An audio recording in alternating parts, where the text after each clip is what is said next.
DJ हरिओम Basantpur, DJ हरिओम Basantpur, DJ हरिओम बसंतपुर।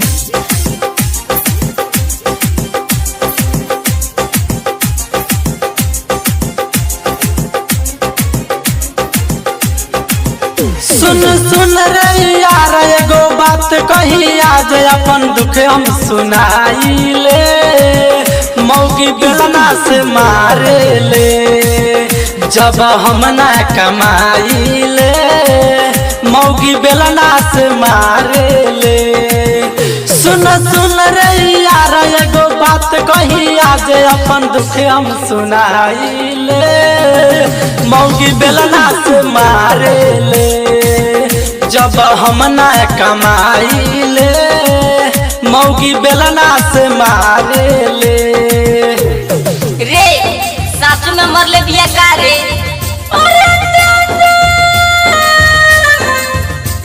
चुप रह चुप रह चुप रह मत रो। यही से न कहनी कि जाके कमाई तो कोनो कुछ बोली। चुप रह मत रो हमार बाबू चुप रह। कि मतलब का बेटा खनिया मानतिया।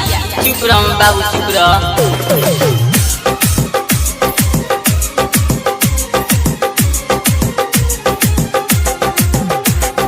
दर्द से चलल न जाला फुट गइल बा हमर लोला।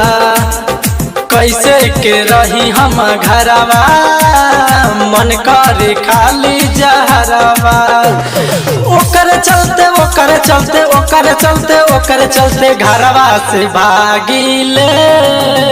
मौगी बेलना से मारे ले जब हम ना कमाइले। मौगी बेलना से मारे ले। रे यारवा आज तक ले हम अपना बाबू मोतारी से ना पीटा रनियो।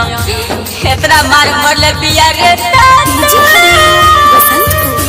चुप रह स्वागत है। अब ऐसा मेहरा मिली तो अब घर में ना रही रे चाचा।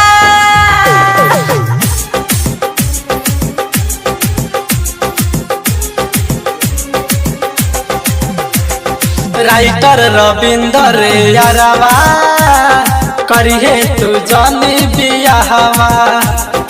अनमोल अभिनंदन करुए मौगी के आवे न माया।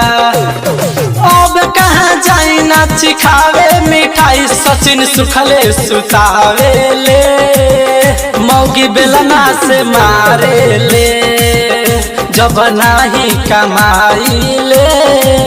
मौगी बेलना से मारे ले। सुन रे यार एगो बात कही आज अपन दुख हम सुनाइले। मौगी बेलना से मारे ले जब हम ना कमाइले। मौगी बेलना से मारे